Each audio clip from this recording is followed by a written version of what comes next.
back to Spill the Bubble Tea After Dark, which is a recap episode of our main podcast on the podcast channel. Today's episode that we will be recapping is teaching. Is teaching a job for you? I mean, teaching pole dancing, obviously, because we're pole dancers. So if you have we're pole not dancers heard out of our... Lin and Andrea James Lui. Sorry, I didn't. Yay! Woo! Oh, good. If you have not heard of our main podcast channel, go ahead. Please click the link down below in the description box, and then go ahead, listen to it, and come back to here so we can discuss more about teaching pole. So We're without further on ado, let's Spotify. go.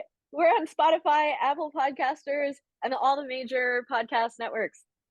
So go listen and then come back. We'll wait for you. Yes. So we have received a few questions about our main episode, like teaching pole dancing. So have you heard about anything that you want to answer? One thing that we didn't talk about in the episode is teaching curriculum versus just teaching casual classes. Because my background in teaching is majority casual classes, meaning I make my own lesson plans and I create all of my own progressions and regressions. And I have been to studios that tried to get me to teach curriculum, but it's actually not my forte. I'm much better at looking at someone and being like, you would benefit from this, and somebody else, you would benefit from that. So I am teaching curriculum at Studio Eden right now, but it's not something I've done a lot throughout my career. What about you? Same. Like literally, I only just started and just finished teaching a term. I mean, not a term. It was only 5 weeks at the pole room in Melbourne. It was my first time teaching curriculum actually ever in the last 10 years. Never done that before. I just keep avoiding it because, again, like you said, I like to be free and give, play my own content. Especially most of my classes are choreo. So, like I won't be able to do that as a, teaching curriculum. Yeah. Here's a question about teaching choreo. I know you teach a lot of workshops, so it might be different for you, but have you ever taught at a studio that gave you like a bonus for creating choreo? So you have your class rate, but then you have an additional rate for creating choreo because that's going to require time outside of class. Have you ever taught at a studio like that? No. So actually, we had this conversation with some girls from a studio in Melbourne. Not gonna name them. We're just asking like, do you actually get the bonus or get the practice time? I know. What about like training time? Get that pay? I don't know. Most of them don't. It's like including your rates. So, yeah. Nope. Yeah, it's funny. I think this has evolved over time throughout my pole career, but in the beginning, I started teaching pole just because I wanted free access to the studio, not only financially free practice time, but also I wanted to be able to practice whenever I wanted. So getting a key to the studio was a big reason that I started teaching. But then I guess over time, as you sort of transition less of your own training time and more of your teaching preparation time, that sort of choreo bonus is really appreciated. I know not a lot of studios do it. Some studios pay a higher rate if you're teaching a choreo class. So you might get a certain rate if you're teaching like a 45-minute introduction or a teaser class, and then you might get a different rate if you're teaching high advanced 75-minute class, or if you're teaching a choreography class. Some people might have different class rates. I think I just request different rates because it's, again, like I have to spend time choreographing for a class that only being, a lot of people only teach one choreo per week, that means you spend all this time, teach that choreo once and it's done. I teach my choreo, I use one choreo and I will teach part A, part B over the course of 2 weeks. So I can use that for 2 weeks, but a lot of people use it once a week and they might spend like 3 hours, 4 hours, 6 hours, whatever, to choreograph that choreo to teach for once. So, the evolution of choreography classes through my time pole dancing has been really interesting because when I first started, we used to do 8-week classes, and it it was neither tricks nor choreography. It was everything all in one. And when you got to advanced level, it might be a 90-minute class every week for 8 weeks. And by the end Mhm. of the class, you would have like a full 3 or 4 minute routine that Mhm. involved base work, choreography, and aerial tricks and combos. Mm. Mhm. And then I think when I started teaching at Blackbird, they really went the route of all casual classes. Mhm. And so the choreography, it was like every single class was different choreography. And then I think Mhm. that sort of spread to other studios. And there was a little bit of burnout where a lot of For teachers were like, oh, sure. I can't keep churning this out. Yeah, it Yeah. feels starts to feel like autopilot instead of that Mhm. creatively stimulating. And I feel like Yeah. now we're sort of in the aftermath where some people prefer the repetition, other people prefer the casual, different every Mm. time. That Um, makes sense. yeah, I think there's merit to both because repetition is really important for my brain learning somebody Yeah. else's movement style. Mm-mm-mm. I think Yeah. most of studios still have the courses that have choreo and like, the foundation in that course that they need to learn to put a routine together. But I came from dance background, which is, every week it's different choreo. So I'm very used to that. But it was definitely hard for me sometimes when I just don't have inspiration and I have to like birth a choreo for that day. I'm just like, it's kind of hard. And I don't like to choreo just for the sake of choreo. I like to choreograph because the music or whatever, the song that inspire me to move with the music, and that's how I work. There's a few times I had to like birth a routine under pressure because just have no inspiration. I have to put something together. I just flow.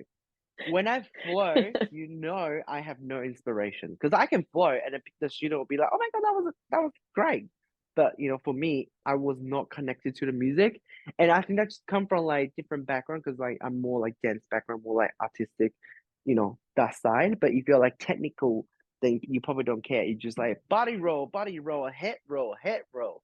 You know, that's And fine. that exact choreography that you just described is like what so many of the classic routines were. Mhm. And you look at the choreography and there was a lot of symmetry. Like Mhm. you'd body roll, reverse body roll, and then you'd head roll to the right, head roll to the left. And I think those types of dance classes are really good when you're starting out and you need to learn coordination. Mm, But mm, then you get mm, to mm. a certain point where, yes, you know how to do all the foundational moves. You know how to do spins and diamond turns and pirouettes, and you know how to do all of the foundational moves. So you really do want to kick it up to those higher advanced technical routines Mhm. where you're incorporating different off the pole dance styles and stuff like that. Mhm. And you might be leaving the pole. Every pole dancer is so afraid to let go of the pole. So when you have a Yes. sequence of heels choreography where you're dancing in 8-inch heels and not holding on Mhm. to anything, I Mhm. think those are the challenges. You have to like know your audience Mhm. Yeah. because I think that's something that we should talk about in the future about like Corey, like Paul Corey style. I think it would be interesting. I would love that. I Yeah. find that when I teach choreography classes, when I'm doing a lot of casual classes, because I haven't taught choreo in a few months, but Mhm. when I'm really churning out routines, sometimes I feel down because I'm like, oh, I'm just doing the same movement, different music, same movement, different Mhm. music. But I always ask my students about it, and they're like, no, no, no, we need the repetition. We want you to put this move in again in your Mm. next choreo so we can keep getting better at it. Mhm. And doing the same movement to different songs is actually really beneficial for developing Mhm. musicality and things like that. Mm. So I think sometimes what stimulates the students doesn't necessarily stimulate the teacher, but the Mhm. students need it and they're paying for it. So you have to give it to them. Yeah, Stimulate for yourself sure. somewhere else. Yeah, sure. Okay. I find the most stimulation, like just as a pole dancer, is when we used to get together and do all those dance videos at Blackbird. And like Mm. whenever Yeah. someone would come to town, we'd make a music video. Those are my Yeah. favorite times. That was a good time. That was pre-COVID. See, COVID ruined everything. But also, you know, But we're on the other give side us of COVID, so we can start traveling I again know. and stuff. We need to. Oh, speaking of travel, I'm in Toronto now. Where are you? I'm in Taiwan. Like this, we talked about this in the main episode. So if you heard of it, then you would know. Okay, And now but now we're here. It's our new yeah, setup. we are here. Also, I literally just came back from Taipei. If you know, Taipei is here, Taichung is here. I'm in the middle. I just came back from teaching a pole camp for 10 days. Well, not 10 days, but there was like competitions and then 7 days of teaching. I was teaching with the most iconic pole dancers in the world. I was teaching with Kira Noah, and then also Alina Menina, and Mhm. also Gabby, She's also so sick. Haruna, also Suen Lee, and also Marie Tonic from France. It was mind blowing. It was So mind blowing, and sick. then the student was just so good, and it was good to see all of these instructors teaching style because I didn't I was so injured. I'm like still very injured. Like I literally had the minor surgery yesterday, to That was all the for my needles you shoulder. posted, right? In your shoulder? Yeah, so I did the acupotomy, which is the acupuncture with a knife on it to go inside to my shoulder to cut away all those scar tissues. So Wow. see, I can move my shoulder, Oh but my still God, weak. beautiful. So I know I still need to rest. But anyway, so I didn't get to do many classes from other, instructors, but I was like observing from outside. I did like Gabby's class, which I enjoy a lot. If you have no idea who Gabby is, you probably will know. If you're a Poland, you would know her. Yeah, She was trickster. such a good teacher, and it was just like impressive knowing that she has no background and she's from Guatemala and she trains alone like most of her whole career, and then just the way she can teach and interact with students, just like, oh wow, that's just you know, it's a talent that she can have it. I was Yeah. just impressed, and all these like other instructors, when you see their teaching style, and you be like instantly just like, oh, yep, that's why they are so well known because not only they are great pole dancer, they're also great instructors, and that's why I we always talk about a lot of good pole dancer, famous pole dancer, not necessarily good instructors. And these are famous and also good instructors. And I just feel really grateful to have that opportunity to teach with them and also very happy for the students, in Taiwan that to be able to learn from these people because it's our a very first pole camp in Taiwan by Dazzling Pole Studio. So shout out to them. But yeah, The videos you guys were posting looked like so much fun, and all it of the was. instructors that were there, there's so much Mm, diversity in their style, diversity in like cultures and backgrounds as well. mm-hmm, Um, mm-hmm. so you're in Taiwan and you have people from all over the world coming. What Yeah. language does everybody teach in? Everybody teaches in English, even for me. I mean, I can speak Mandarin, but I don't know how to teach in Mandarin. So I Oh, was go that's like, interesting. your foot. Just like It still comes I out English? I I instantly feel like I'm professional teaching in Mandarin because all the terminology that I learned are all in English, and if I have to translate it, it will not be grammarly corrected, and it just make me look unprofessional. So I just went with English, and unless there's some like details and stuff like that, I can just be like, okay, but to point it out. But Yeah. Haruna, because she doesn't speak English and Japanese, so she teaches Japanese in Japanese. But the student they're fine with it. So I guess for Paul, you don't really need the language. If you're a good instructor, body language, all that will help. So yeah. I think that's such an interesting point because there are certain things, you know how there's a different flow to each language, but you can Mm-hmm. still get, even if you don't understand the words, you can get the Mm-hmm. difference between if somebody's like really up here and you're like trying to get them to do something up high versus like if they're Mm-hmm. kind of like talking and their breath is like, oh, you can kind of Mm, get what they're saying. And then, of course, mm-hmm. there's all those dance teachers who don't even teach with words. They're just like, boom, ka, ka, I was gonna say, da, I was da, gonna say, because there's a thing like what do you call that? It's like a auditory tick or something. I don't know. It's like when we use like bon ka, because when you are dancing, you look in a mirror. When you use the sound, that sound actually associated with the move that you're doing. So when you use that, it actually your body understands because when you're dancing, it's muscle memory.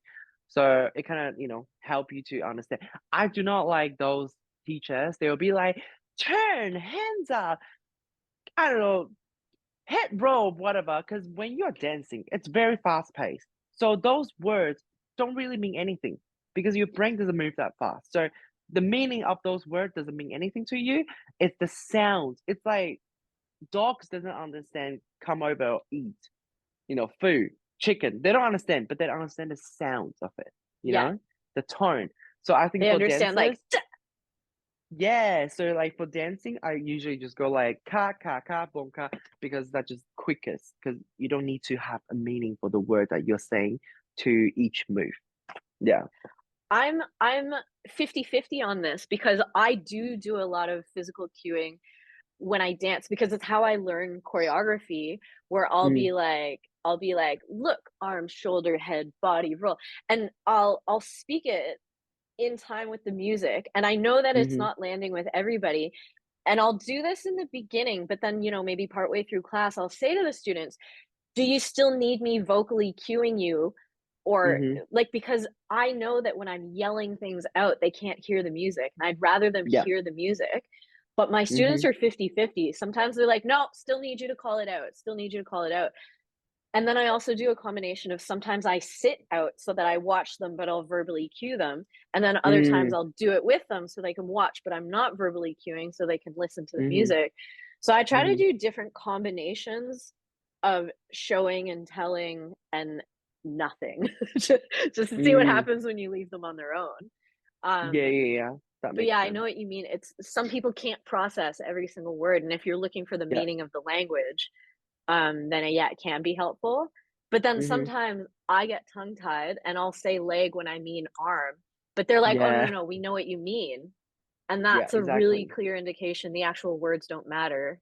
It's Yeah. like, the timing matters It's and the the look of sound. it. And Yeah. yeah. And then the connection with your body. Mhm. Mhm. Exactly, exactly. Yeah, I agree with that. I sometimes Yeah. do both, but just, I don't have the time or the energy to, cue Well, every also, word. your choreography is so fast. Mm. You can only cue every couple of beats, right? Like you can't Yeah, it is be fast. like Yeah, cueing yeah. every single finger and eyeball. Mm. Um, but yeah, sometimes when I watch class videos of myself teaching and I'm Mhm. like, "Oh, shut up. Just let them listen. Let them I listen to know, the but music." sometimes you just want to help and make sure they get it. But yeah, Yeah. that's just up to them if they can learn it or not, I guess. You have to resist the urge to just run over and grab their leg and be like, "It's this way. This way." Yeah, yeah. You gotta let I them mean, do like what they for yeah. pole dancing, there's a lot going into it. I mean, like not just Corey, like Corey, the whole like piece with like tricks and stuff. There's a lot involved in there. So not just dancing. Dancing you can just like do whatever, but pole like there's safety. If they miss a leg, miss a hand, they're gonna slip and die. So I guess some Speaking of vocal cueing safety, helps. Yeah. let's talk about spotting. Because during Mm, COVID, even when we did go back into studio, because I was in Melbourne and we were like one of the most cautious lockdown cities in the world, I just stopped spotting. I would mm, stand in one spot and I was really particular about learning everybody's names so that I can call yeah. out to people and give them directions without physically having to move to them because, COVID. Mm-hmm, And so as a result, I got really accustomed to teaching with words and physical demonstrations from afar, but never touching mm-hmm, the students. mm-hmm, And then when I moved to Queensland and I was asking the studio owner, I was like, "Oh, do you have any feedback from students about my classes and stuff because I was new here?" And she said, "Yeah, one of the things that they said, and I guess it was multiple students, is they said they wished I was more hands-on." And I was like, "Do you mean mm, literally physically hands-on?" And they said, "Yeah, mm-hmm. like it's okay for you to touch them." And I was like, "Okay, but I just spent 3 years training myself not to touch them." To not to touch them. Yeah, but I know aside from COVID, some teachers and some students don't like to be touched, and some Mm, teachers think that, they need to learn how to fall on their own, how to catch themselves. Do you have an opinion on mm. this? Yes, as long they are using a mat, I guess. Yeah, I encourage people to use mat. Whether it's being spotted or not, just use the fucking mat because, like, even though, like, if someone is spotting you, they can miss you. You can still fall. And uh, if you guys don't know, spotting actually uh involves a lot of, physical things. It's actually really bad for the people to do that. In the class, in my school, we are learning about manual handling. Okay, it's like avoiding handling people with your body. We use like machine. We use different things to help spotting people, moving people. So I Is guess that to like from Paul as protect the well, spotter? Like, is that to protect the protect the person doing the spotter. spotting? Yeah, but Mm. also ensure the person is safe being moved. So I think like I'm very sure there are courses to teach people how to spot people. Because for gymnastic as well, they need to learn how to spot, especially people are flying in the air. They need to know when to go catch them and stuff like that. So it's actually a very skilled things to do. So again, I will avoid if I don't need to. I will point, but I'll make sure they have a mat because again, like spotting with that, bad for your shoulder, bad for your back, bad for your neck. We're already using all these things on pole, doing our own things, and you have to damage your body more with spotting. I think, yeah, it's just a lot on instructors Yeah, I think it's like, when you're on an airplane and they always say fit your own mask first before helping before anybody you. else. Yeah. Mm-hmm. It's the same with spotting. You have to make sure that you're not injuring yourself while you're helping them not Mm-hmm. to injure themselves. And Mm-hmm. uh, I think one of the things that I most commonly do when I'm spotting is I'm not trying to lift them or carry them. I'm trying to keep Mm-hmm. them stuck to the pole. Yeah. So what I might do is I'll put a hand under their hand so they don't slip, or I'll Yeah. make sure that their knee hook stays squeezing shut. Mm-hmm. And if they are coming off the pole, this is the same way that you would spot a rock climber. You're not trying to catch them to keep them from landing on the ground. You're trying to Mm-hmm. keep their head so that their head is the last thing to land on the ground. So if they're falling head Mm-hmm. first, you support their upper body so that their bum falls faster than their upper body. Yeah. Yeah. Yeah. So yeah, I think a lot of the injuries happen when you're not clear about what the goal of spotting is. You're not meant to Mm-hmm. catch them or carry them. You're meant to soften Exactly. their landing, protect their head, and keep them on the pole for as long as possible. Some, And protect sometimes I'll yourself. bear hug, yeah, and protect yourself. Sometimes I'll Mm. bear hug somebody to the pole and I'll slide down the pole with them. We're Oh, going down together. It's just a hug. And oh, then that's there cute. are so many students who don't actually need a spot, they just need the Yeah, comfort of you standing nearby. yeah, exactly, exactly. I'm like that too. I'm like, don't spot me, but like, just be there, you know. Yeah. I'm really like that with, when I used to do gymnastics, like tumbling, Hmm. like backflips and back handsprings and stuff like that. Yeah. Um, Even though there were times when I could probably safely do them alone, I was always like, "No, no, no, just stand here just so you can, like, stick out a hand. Ah." Even if the Mm-hmm. hand's doing nothing, it's psychological. Yeah, yeah, that makes sense. Yeah, I think we've pretty much covered everything about teaching. I'm actually Yeah. really excited about our next episode. Am I allowed to say what it is? Well, no, you can give them a hint. It's for people who are interested in taking the next step in their pole journey. They want to kick it up a Mm, notch. Was that a good yeah, hint? Is that a vague hint? that's a good hint. So make sure you guys go and follow us on our social on Instagram and also the podcast channel so you do not miss out on our next episode. Our Instagram handle is Spill the BBT Podcast. And what else do you need to know? You can message us individually on Instagram. You can leave comments on Mm-hmm. our YouTube channel or on this YouTube video Mm-hmm. because we love to hear from you. Yay! Grab your bubble tea. I'm Andrea James Lui. I'm That's Adam Adam Lin. Lin. He's Adam Lin. Cheers! Cheers! And see you guys next time. Bye!